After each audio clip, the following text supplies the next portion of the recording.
Hello, hello, hello, beautiful people, and welcome back to another episode of the USL Show. It is another week, and we are so glad to be back.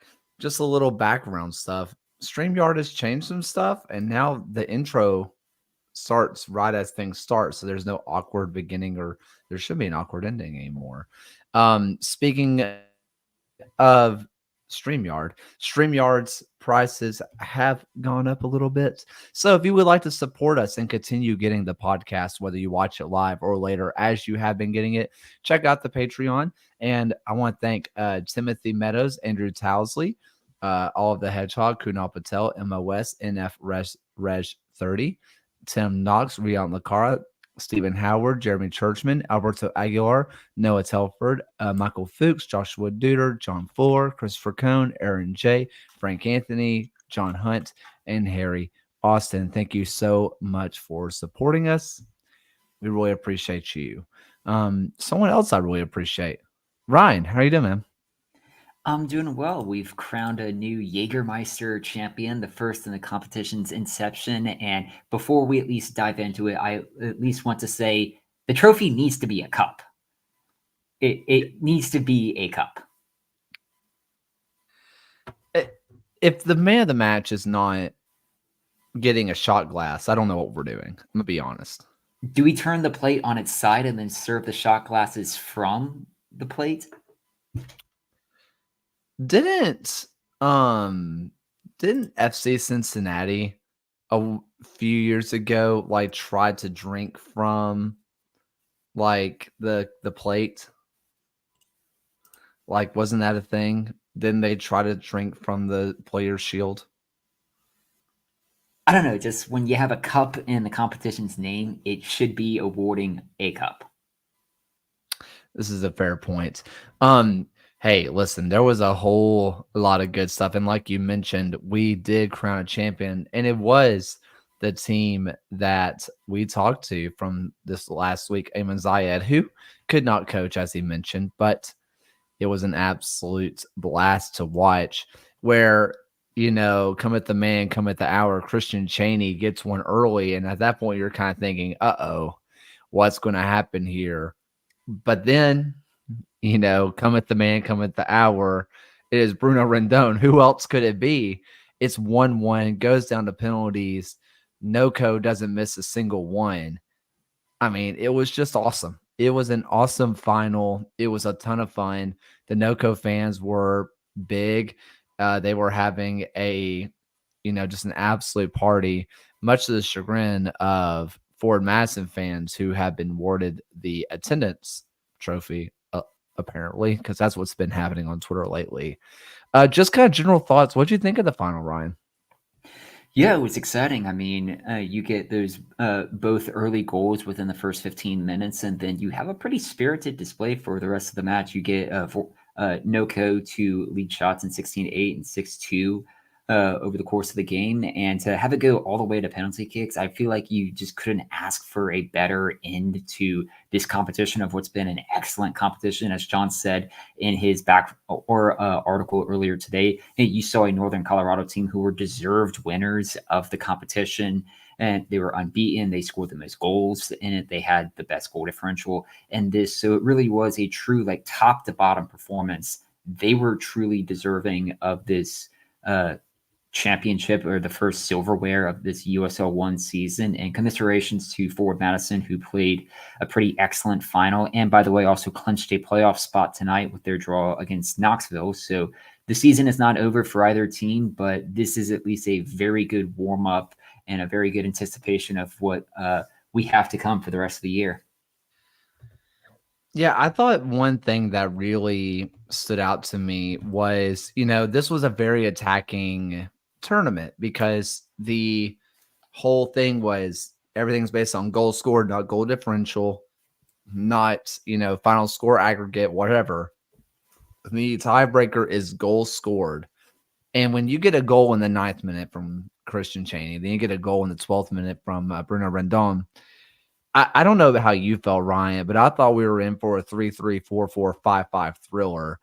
And I don't want to say it got sloppy because it absolutely didn't. Defenses stood on their head. And we saw teams really stiffen up, and I don't felt like either team were playing for penalties. It really felt like both teams were going at it, but the defenses and especially Shipman made a couple of absurd saves that it really felt like both teams were going for it. It's just neither team's defenses wanted to give in after about 13 minutes in. Yeah, and like even if you look historically within the previous 4 games leading into this match, outside of the one playoff match that these two teams had in 2023, these games had historically been under 2.5 goals, as we saw from this match as well. So it's a testament to how well trained both of these teams were coming into the game, that their defenses were able to bend but not break going into this one. But yeah, I mean, this was a rather low scoring compared to all the other USL Jägermeister Cup matches that we've had throughout this year's competition. It was low scoring compared to those, but it was still not short on any attacking display. You know, not to get to the awkward part. Last week we talked to Ayman Zayed, and he hinted at what we assume were these reports that Northern Colorado weren't paying players and coaches, that the league was stepping in. He did not outright say it, but he was talking about how some behind the scenes stuff was going on. And that's the assumption, right? And I don't want to take away from what Noco did. Actually, quite the opposite. It, they got paid. The league jumped in and paid the players and the coaches. For them to come out and win a final whilst not knowing what their income is like, that's an incredible story that the league is not going to share and probably shouldn't share, obviously.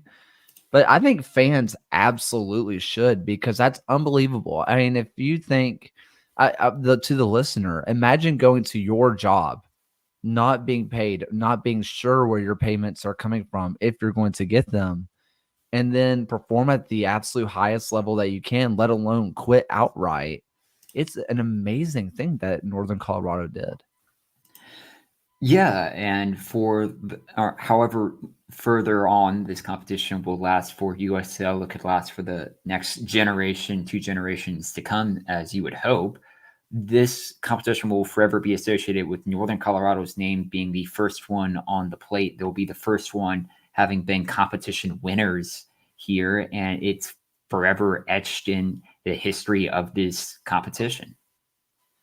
So when do we get to join the CONCACAF Champions Cup or the Champions League Champions competition? How long till then? I let's work on getting USL Championship teams into the Jägermeister Cup for next season first. Completely fair. Well, we had it in chat before we started, but Nicholas Murray said, hurry up. I need to know what I should be writing about. Well, Nicholas, actually, I was looking for some information on goalie's assist, and it just so happened to be that Nicholas Murray had already written about it. I was getting ready to do some research, and he did it for me, as the legend absolutely would.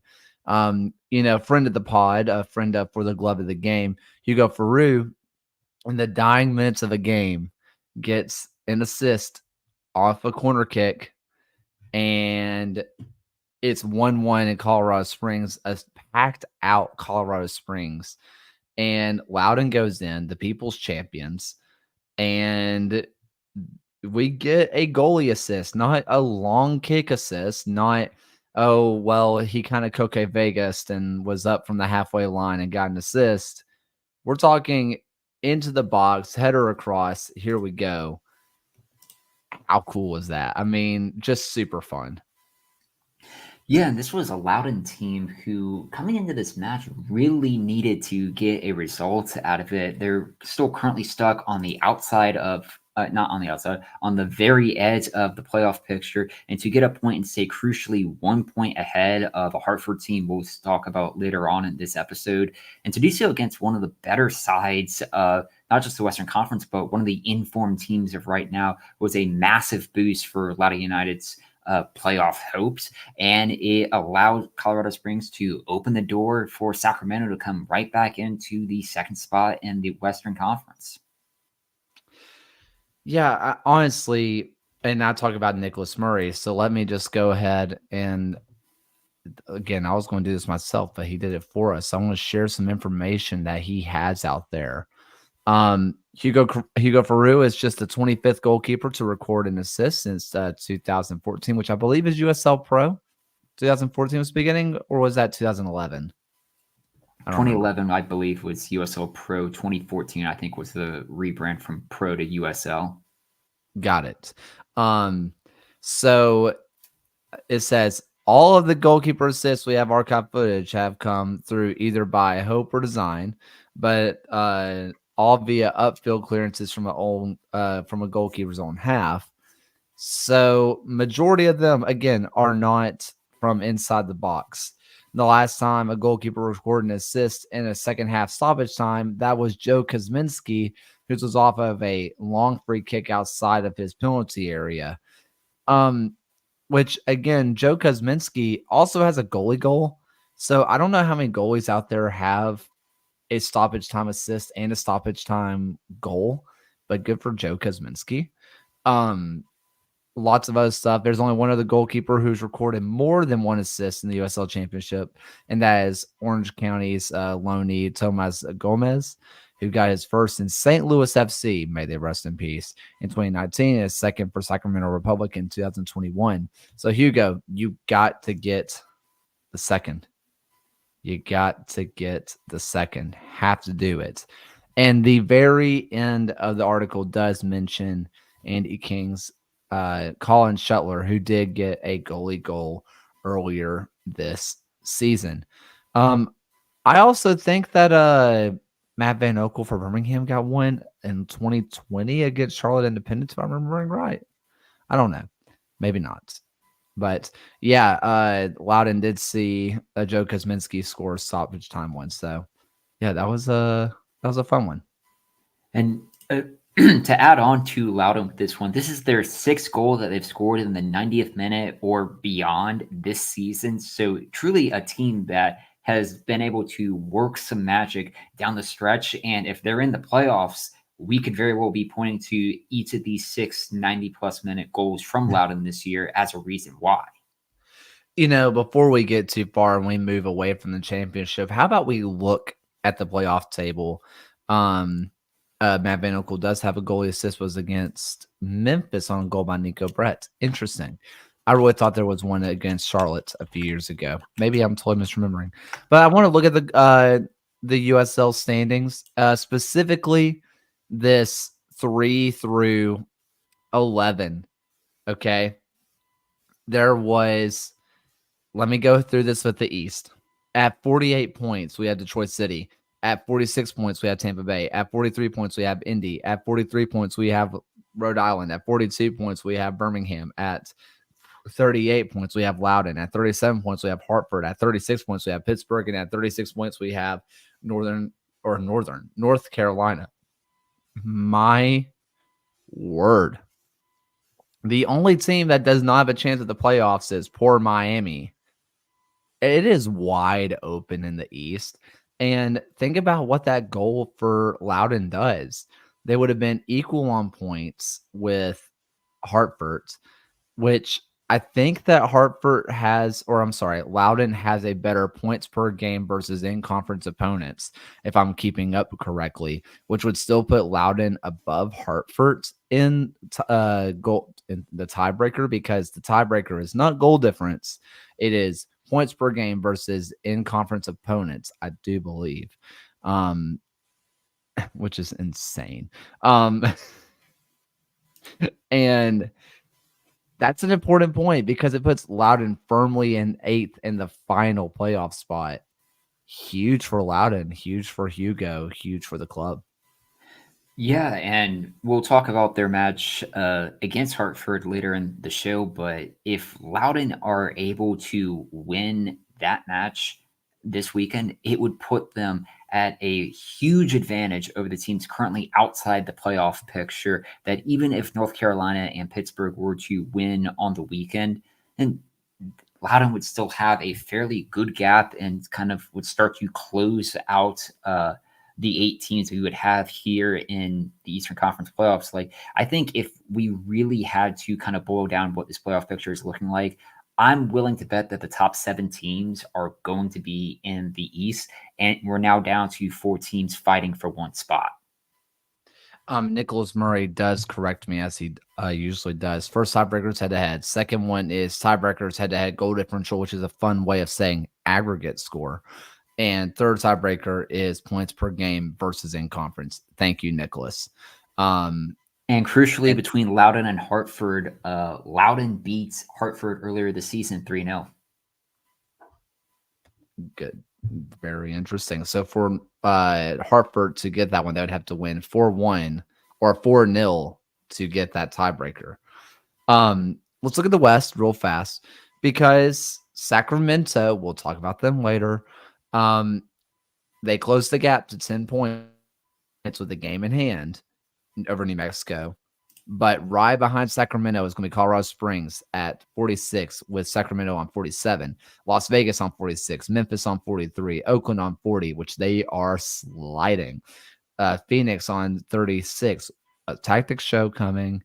Oakland, yikes. Orange County on 35, Tulsa on 34, San Antonio on 31, Monterey Bay on 30.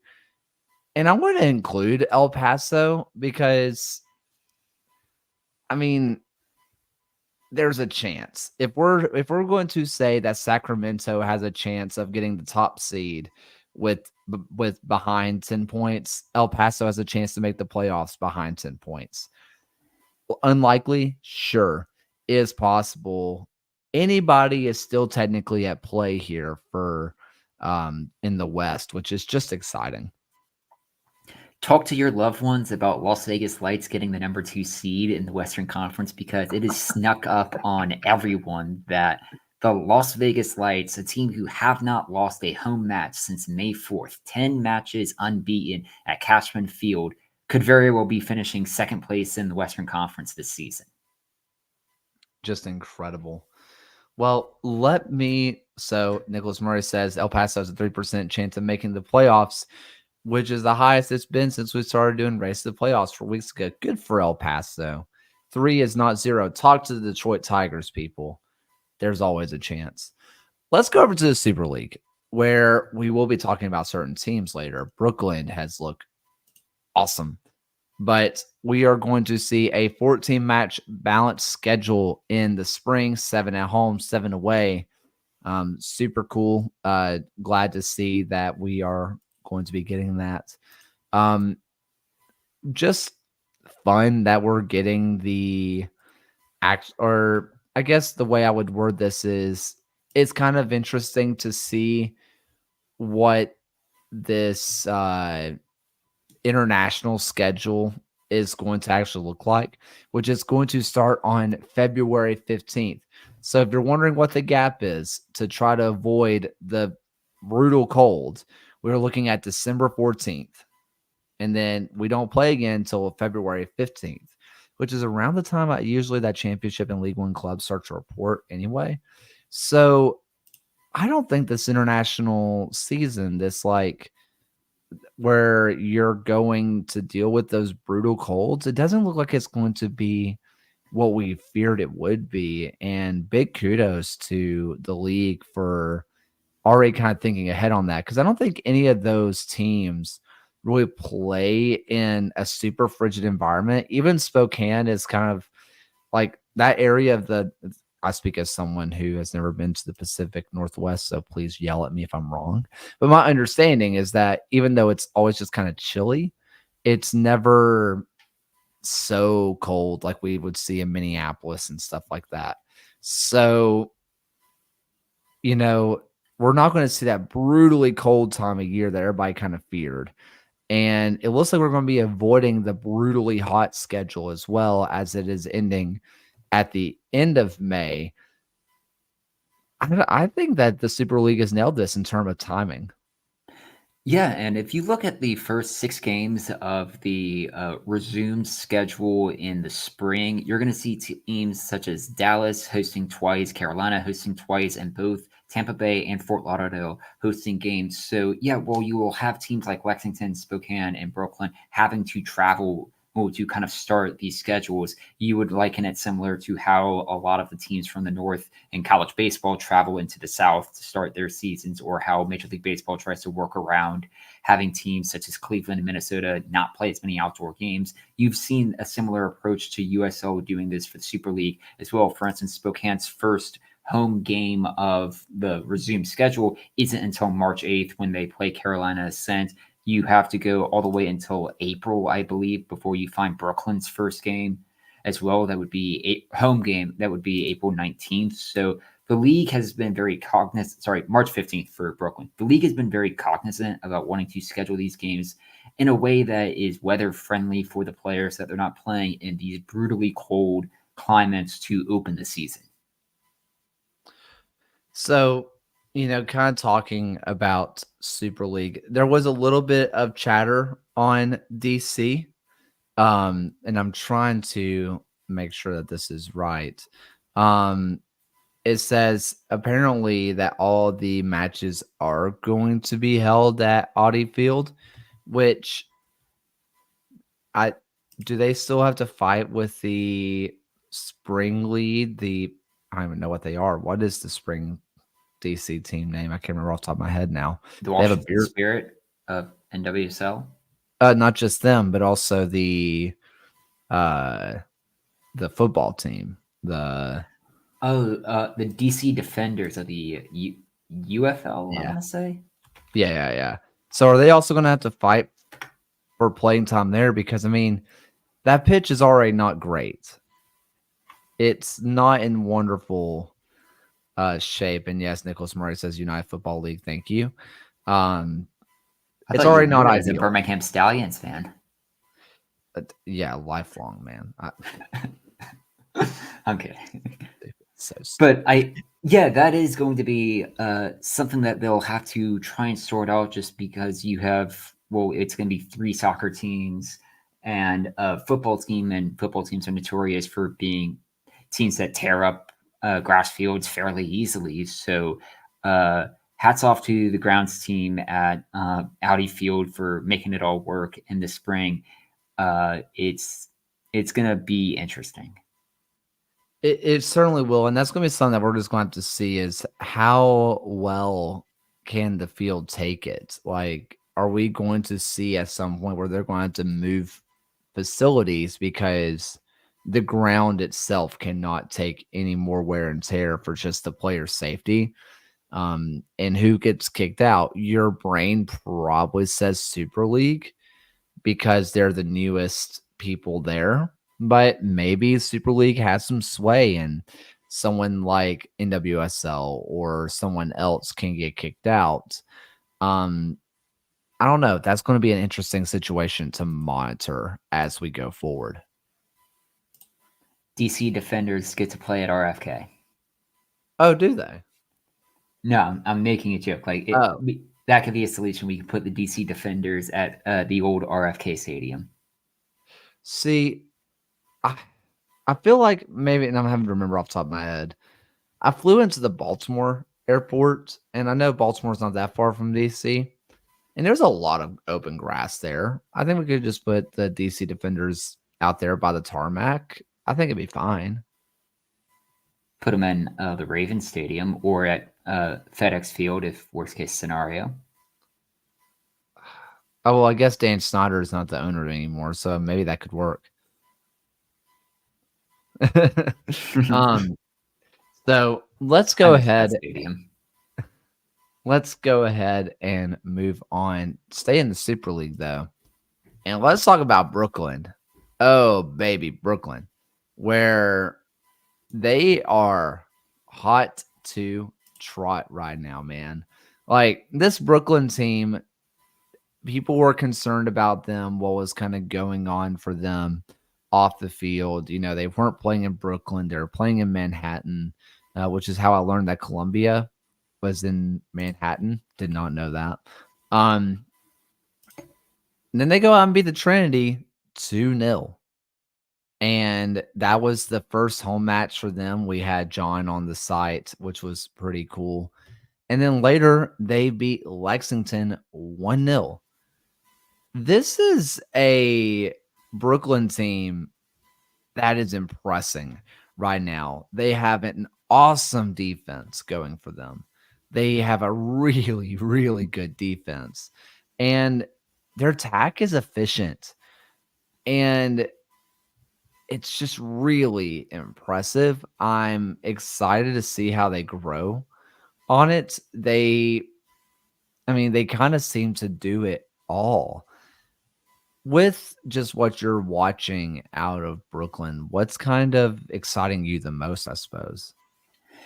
I mean, everything that we've seen or and talked about kind of surrounding Brooklyn off the field, it has like there is just been no limitations from this team on the field who have won 3 games on the bounce. They've had one of the best defenses to start the season with just 1 goal allowed. I mean, it's been nearly 5.5 hours since they've last conceded a goal, and that was against Spokane. It's just been a like really fantastic start to the season for them. And as just one of the 2 last unbeaten teams left on the schedule or left in the standings, October 15th, when Brooklyn hosts Carolina, that's going to be an incredibly fun match.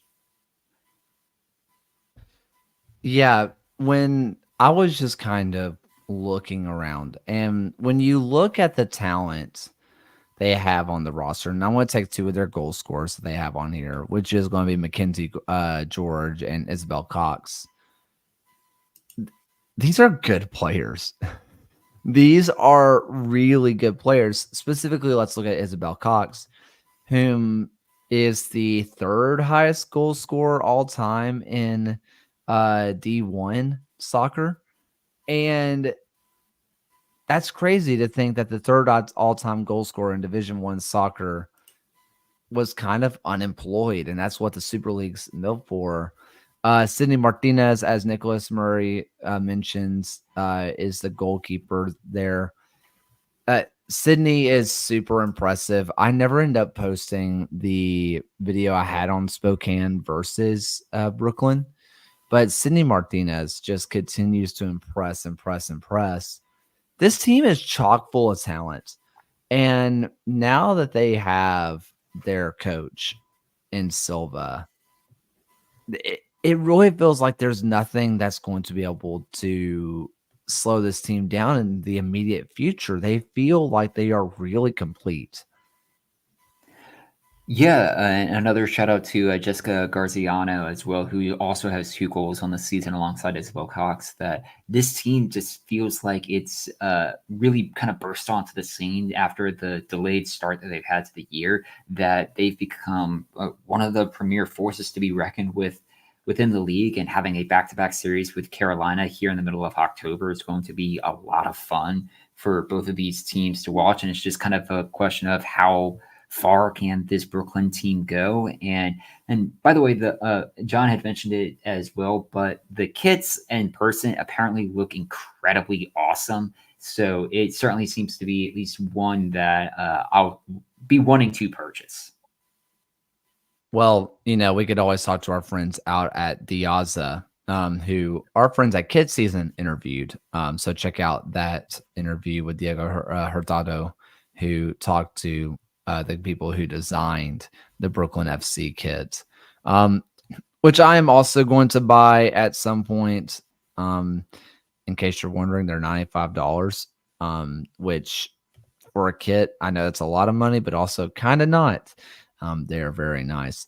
Defender that isn't getting enough love, in my personal opinion, is going to be Kelsey Hill, who has been doing a great job in the back line. Just stalwart, incredibly impressive.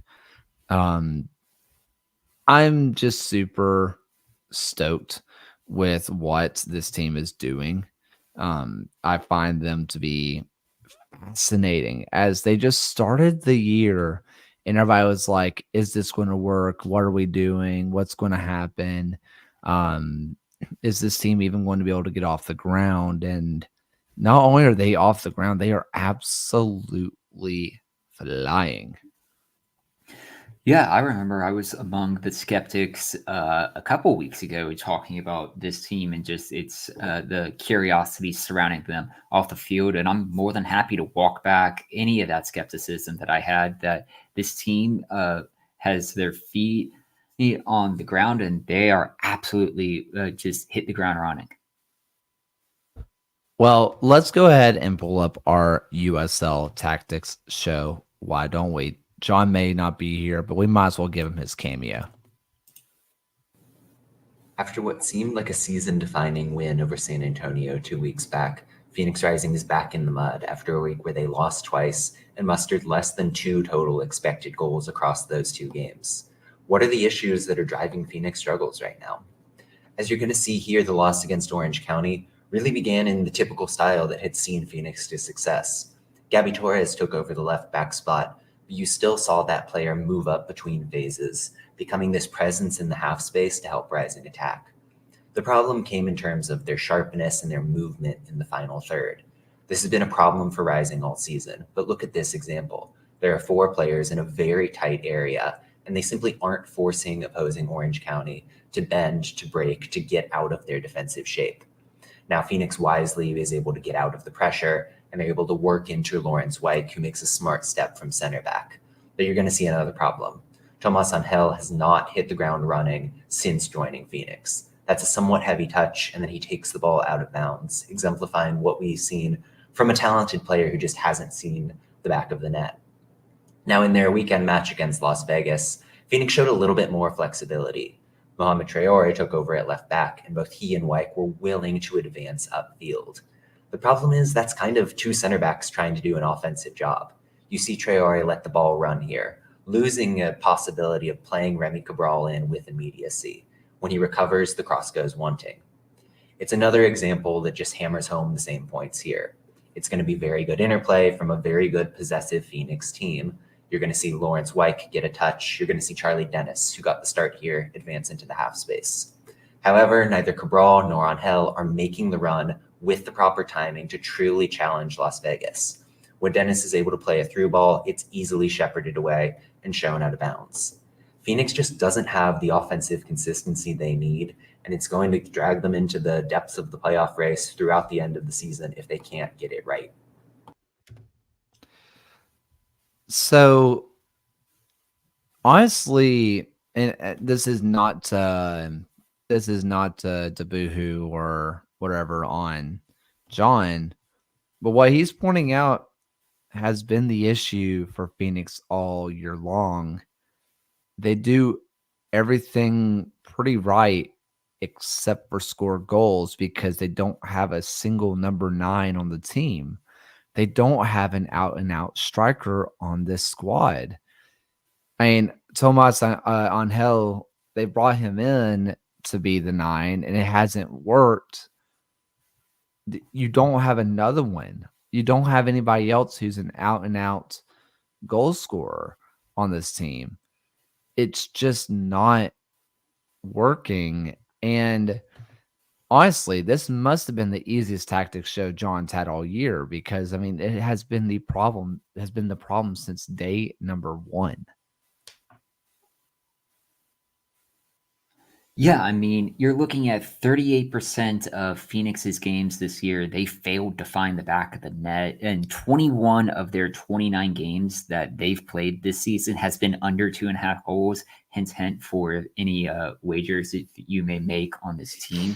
But yeah, I mean, you're looking at a Phoenix team who really this past week should have taken advantage. Like, even just get 1 point from this weekend would have put them in such a better spot than they currently find themselves. And yeah, they would just, if they had 37 points, they would still be within touching distance of Orange County, but they would be a full game in front of Tulsa right now. But coming into this weekend, they've basically dragged themselves back down into this playoff battle, as John had mentioned. I mean, luckily for Phoenix, they're playing a team who's more inept at scoring at the moment than they are in Monterey Bay. But they've really dragged themselves back into a playoff battle Whereas a few weeks ago, when we were doing our kind of stock exchange on and stock up or down for playoff teams, I was fairly confident that Phoenix would at least stumble into the playoffs. Well, this is where I'm going to ask you then, because we kind of talked about it on Soccer Down Here 2 weeks ago. And the question really is, do you think that the Western Conference changes? Because as of last week, I thought the top eight was the top eight. Phoenix, San Antonio, everybody in Monterey Bay, El Paso were just going to miss, and it was going to be this exact eight, maybe a couple reorderings, but likely in the same order. Do you feel like Phoenix gets fully dragged under the bar? And if so, who do you think takes their place?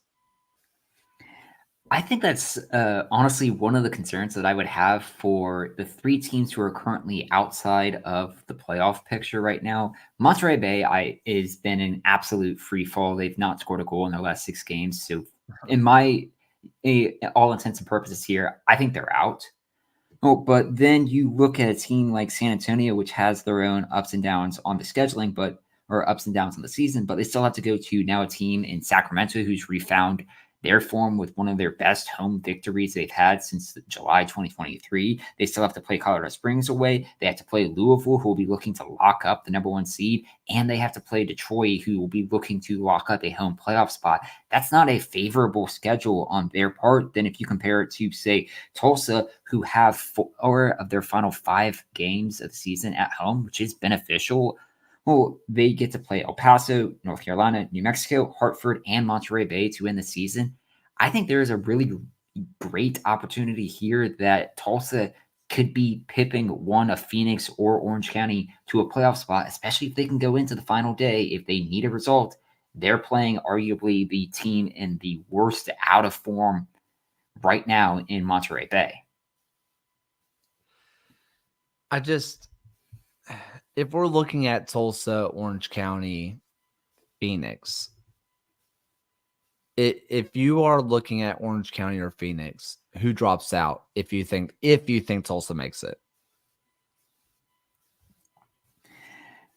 Yeah, that's the tough one here. In fact, what's interesting with Orange County and Tulsa is they do have a common opponents with Hartford and New Mexico as well.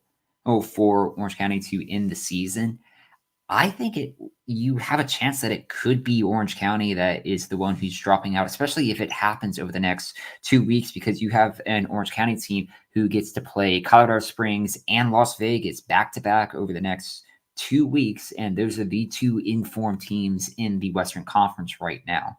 And especially this Saturday when Orange County has to travel to Las Vegas, as I had mentioned at the start of the show, that Las Vegas hasn't lost at home since May 4th.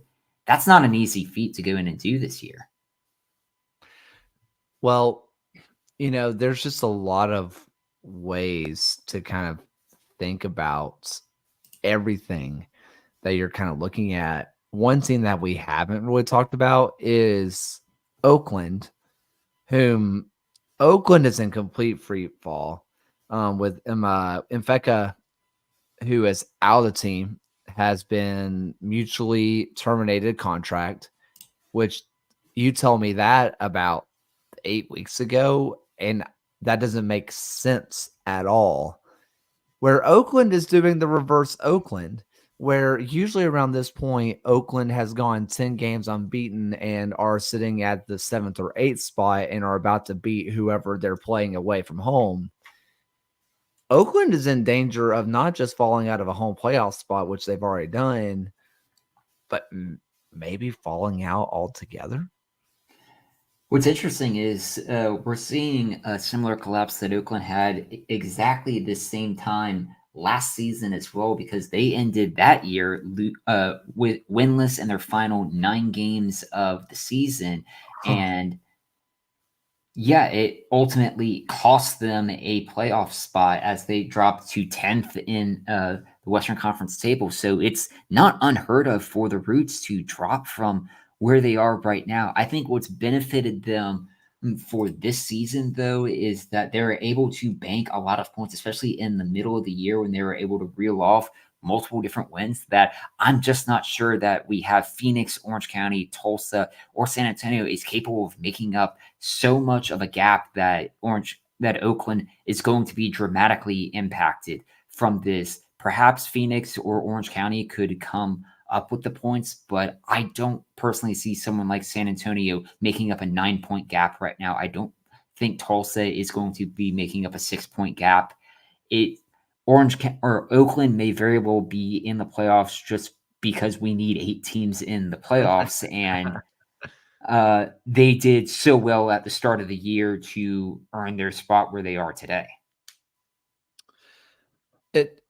Let's talk about the expanded playoffs. I know we're going to talk about this in about four weeks when we get to the end of the season. Do you feel that the playoff race between 10 through 8 is more exciting this year? Or do you feel like it has expanded so much that we're letting in a little bit too much, I hate to say it, but kind of mediocrity? I think it's really kind of a tough balance that you have to strike within these leagues. You want these teams at this point in the season to have something to play for. Or if you look at the leagues from last season, like the Eastern Conference, if say we only had a 4-team makes the playoffs within each conference, the East will have had their top 3 teams wrapped up for about the last month or so of the year, and you still want to have teams to have some anticipation for the end of the season to build into this climactic point of the season. And you get these exciting contests later on in the year. Like, for a good point is that Hartford Loudoun is going to be my most intriguing game of the weekend because it is so crucial for the Eastern Conference playoff picture. However, if they only let in the top 4 teams of the Eastern Conference, I think that's one that most people wouldn't necessarily tune into, and it could be one that kind of gets shuffled aside. So it's a tough balance I think you have to strike to try and find what's that perfect number. But yeah, you do run into the issue of, are the teams we're letting into the postseason really deserving of that postseason spot? And you see this in USL 1 as well, that we have out of a 12-team league, you get the top 8 that's making it, and arguably only the top 7 currently in USL 1 are the quality teams of the league. Yeah. Nicholas Murray has put into our chat that he has an idea on how to create more games of consequence late in the season. Boy, am I. Now, what I need to know is if this is going to be a article or is this going to be something in the chat? Now, that's something I would love to see. Promotion, what? Promotion and relegation. You didn't hear that. Oh, no. Don't know. Oh, no. As everybody knows that if you're a fan of a lower league club, you have to put Pro Rel for USA in every single tweet, or else you're not a real fan anyway. So, so Patrick says like expanded playoff works when there are a lot of teams close together. Hey, look at MLB postseason. Is this because I love MLB postseason? Yes, but this playoff race has been absolutely awesome this year because it legitimately came down to the last day, even if it was inadvertent. If this does come down to the last day where we are looking at 1-2 teams in both conferences and across both leagues in League One and Championship, where any decision could go either way and you make the playoffs, that's exciting. I think the fear is obviously a team gets in and then they face the number 1 team in the conference and get throttled, 3, 4, 5-0.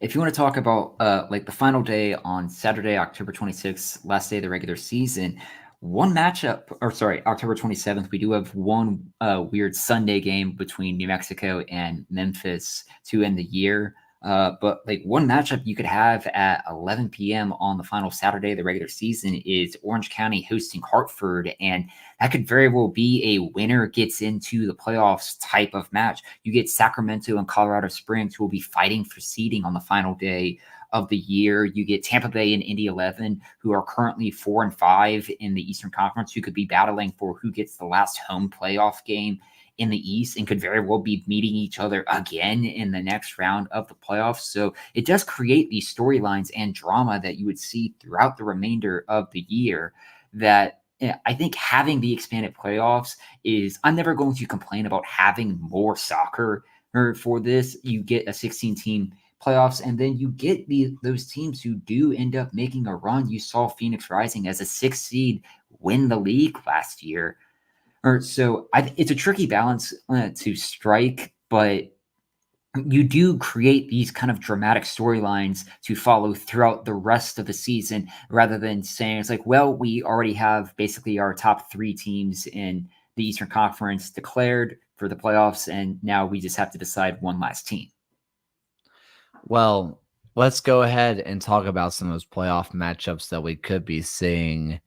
Charlotte versus Madison. That is what we have coming up this weekend, where, as you mentioned, Madison gets that 1-1 draw versus 1 knocks. They were winning for a little bit, and then they go on to draw, where we have, hey, Charlotte, they stumbled a little bit recently. They've had a little bit of a wobble, and it has taken them from top of the league post the meme Geo to now they have fallen all the way down to 3rd. It's not that bad, but I mean, they've had a bit of a wobble. This is a 2 versus 3. How do you see this one shaking up?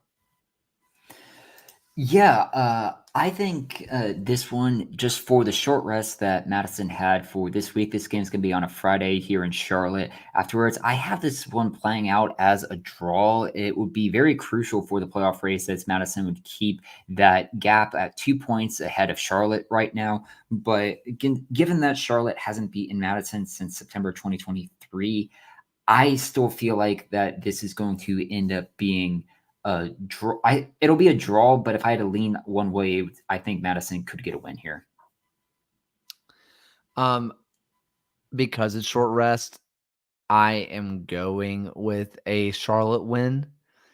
I do think that Madison is the better team, but I do think that off a short rest plus the extra match in the Jaeger Cup, I think it's going to be the Jägermeister Cup, sorry. The Charlotte Independents who are going to get the win in this one.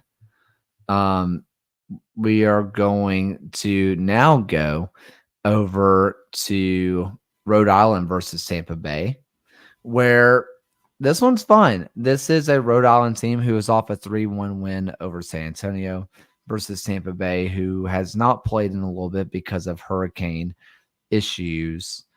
This is a team that's gotten hot versus a team who, with the hurricane especially, has been going through it, but also maybe has gotten some rest on the legs that they weren't prepared to have.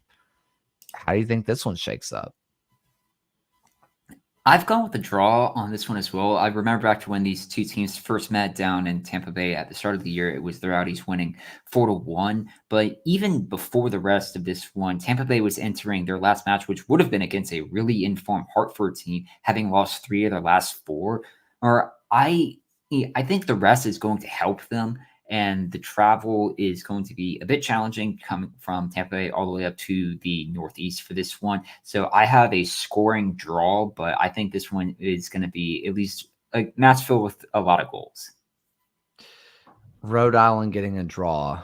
What a really compelling argument you have made. You've convinced me. Honestly, I don't know what to make with this one. It has all the writings of Rhode Island should win because they're a home and they're in form. There's also the sports side of it where Tampa Bay and a lot of Florida, and we'll talk about North Carolina in a little bit, where they've gone through some real, just kind of real world tragedy, and sports always seem to make up for that. they always seem to find a way where it feels like Tampa Bay has a little something else on their side. And I want to root for sports here. I want to root on sports giving a little bit of joy to the people of Florida. I'm picking Tampa Bay. Speaking of a red hot Hartford, and we talked about that team Loudon earlier.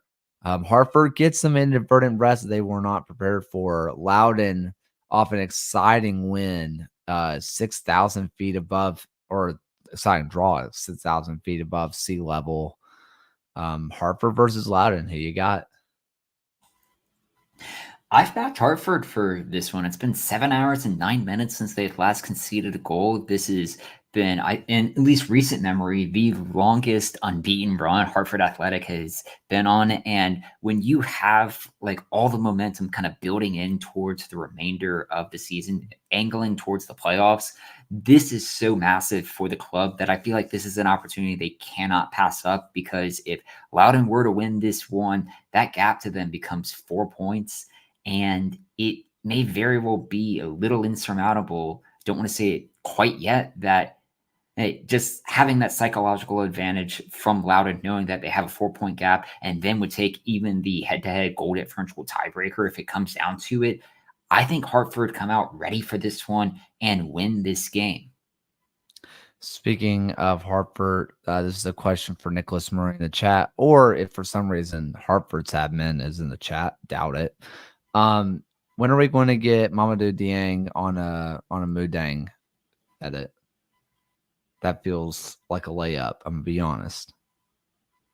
What do I know? Just put his face on there. I'm really torn on this one. Hartford is as hot as can be, but there's just something about this Loudon team. I just cannot quit them. I cannot quit this Loudon team. I just cannot make myself pick against them. I'm going to take Loudon in full anticipation of being way wrong. Just to be honest. All right. Let's now go over to the here we go. Louisville, Indy. Proximity. Someone help me. Association. Association. Football contest. Football contest? Yeah. Okay. There's a lot of letters in there, and we know about Alabama education. It's not going to do it for me. Who do you have? Louisville versus Indy. I have Louisville winning this one in my lock of the week. They're hunting down the regular season highest point total within the league. They want to lock up the Eastern Conference #1 seed as soon as possible. Louisville in a lock. Yeah, I'm taking Louisville as well. Yeah, I mean, look, Augie Williams had an awesome game against the Miami FC. Lads, it's Miami. I I don't think he's going to be doing it against Miami. Or against Louisville, just to be honest. And Patrick says we are correct and we aren't changing the name. I don't know why you would ever change the name of the oldest sporting competition in the world. And last but not least, let's go ahead and go up or go down, I guess, to Fort Lauderdale versus Brooklyn, where Fort Lauderdale has also been looking very impressive. I have been very impressed with what I've seen out of Fort Lauderdale. And then we have obviously talked about Brooklyn. This is going to be a really interesting interesting match between number 2 and number 3 in the very young league. Let's be very honest here, where McCain has been a goal scoring machine, and everybody knows my absolute love for Felicia Knox, who is playing as their Cam. Then you have obviously Brooklyn, who we've already talked about and raved about already. Who you have?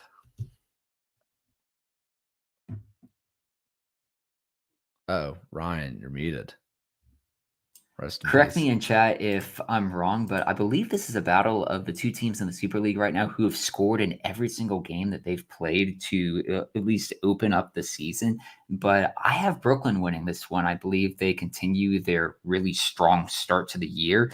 And depending on how the match goes between Carolina and Lexington earlier in the day, you could be looking at a Brooklyn atop the table at the end of this match week.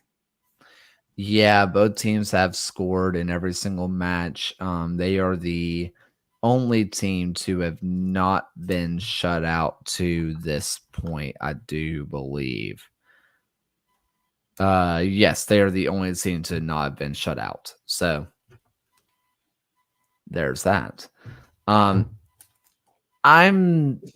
taking Fort Lauderdale because I really believe in the attack of McCain versus McCain and Felicia Knox and just kind of what they do in that central area. But I can't wait for Brooklyn to prove me wrong because I do think this is going to be an out and out attacking match. I think it's going to be a ton of fun, but I'm going to take Fort Lauderdale. All right. Well, there's that. That is everything that I kind of had planned. I did have this for the top of the show, and I want to try to pull it up really fast. But you know, we've been seeing what's been happening in North Carolina, obviously on the western North Carolina, which is the opposite side of where you live, Ryan. But specifically Asheville, um, you know, they have posted. Asheville City has finally come out and said that they're good, everybody's safe. Um, our good friend Ben Goshorn has, you know, he says he's needed some help. So if you don't mind, people, the Soccer Goose, at the Soccer Goose is his name on Twitter and on Venmo. If you've been around lower league soccer at all, you have talked to Ben Goshorn at some point. Consider helping him out. He's one of the nicest, most wonderful people you have ever met in your life, you've ever talked to in your life. Um, yeah, just consider reaching out to him and just kind of helping the finances. Um, Asheville has been hit hard. I know Asheville City are posting stuff about how you can help in Asheville specifically, but if you want to check out a lower league legend, Ben Goshorn is definitely the guy at the Soccer Goose. It's his name on Venmo if you want to help out. And Nicholas Murray says, check out what Appalachia FC is doing as a fundraiser, which they are getting all what's remained of their flooded goods, I do believe, and they are selling them for donations and for charity. So yeah, check all that out. Consider helping. I know this is obviously not the same as living there. I totally understand. And Ryan has helped me. I'm about to post the link in for Appalachia FC into our chat. You know, my wife lived there in Western Carolina for a while, and you know, it's hard staying places that you recognize just kind of get washed away. And you know, as someone who lives in like, you know, Southern Tornado Alley, I've seen it so many times, but this is just so different, and it just hurts. It really sucks. And help out good people, help out the lower league clubs, and just people who help out those clubs along the way. So check out Appalachian FC, check out Asheville City FC, and go help out Ben Goshorn. Ryan, you got any final USL or any kind of just general thoughts? Yeah, just definitely check out Appalachian FC. A lot of us here in North Carolina were hit fairly hard with this hurricane that had just come through. I know from at least a personal level, my sister had to evacuate out of Boone for this hurricane as well. So it's really impacted the communities here. So any way that you're able to help out any person within Western North Carolina, it's sorely needed, and everyone would certainly appreciate the help. Well, do you have anything else that on the mind that you want to get to before we call it a night? Yeah, not much that at least watching lately, still working my way through the Penguin, but I got a new pair of running shoes literally today, which I was pretty excited about. And guess this is just the PSA to all the runners out there to replace your running shoes after 500 miles run on them. My old shoes, the soles on right near the heel had completely worn through. And like after I finished up my latest run on those, I was just thinking to myself, I was like, why is my foot hurting? Until I saw at the bottom of the shoe, and I was like, oh, that's why. So replace your running shoes every 500 miles. Like oil change, basically. Absolutely. Um, I bought new shoes recently, and I don't think they fit me well. My feet are always hurting me so bad after I take them off, but I also spent money on them. And I don't want to stop wearing them because they look good, but God, they hurt. Oh, I had something. Oh, I don't know what it is. I have a take, and it's about the Great British Baking Show. I'm in the middle of watching season 11. Season 12 is coming out soon. And I enjoy the Great British Baking Show, but I feel like they've lost the plot. Okay. They started off as I'm making my grand's cookies, and my grand made really good pastry. My pa used to take me out to his garden, and we used to make like some kind of cookies out of the strawberries or something, right? I just watched a whole episode on like meat pies, and they were like really extravagant meat pies. And I don't know, it doesn't have the same joy and luster that it used to, where it was, oh, this makes me want to go cook. It's now I'm like, whoa, I'm incredibly overwhelmed by the level of cooking. This doesn't feel like baking that I can do anymore. And I don't know. Maybe I've lost the plot, but I feel like there's been a disconnect. I think they need to bring back my favorite cooking show from the cooking channel was Cutthroat Kitchen. I loved Cutthroat Kitchen. That one's good. Oh man, there was when I was a kid, I used to watch Emerald, maybe. And I had his like cookbook, and I used to try to cook out of it all the time. Just good vibes. Just good vibes, you know? Anyway, this has gone off the rails. Um, Thank you all so much for listening. I appreciate you all. Check out the different places to donate. If you can't donate, share it around. Someone who can donate will. Uh, Even if you don't have the means, help somebody else out by sharing it around. Thank you all so much. We appreciate you all. We will be back next week, as we always are. And till next time, guys. See ya. Thank you for watching another episode of the USL Show. The USL Show is now proudly part of the Protagonist Podcast family. Please go to protagonistsoccer.com to check out more work. Thanks for stopping by, and we'll see everyone again next time.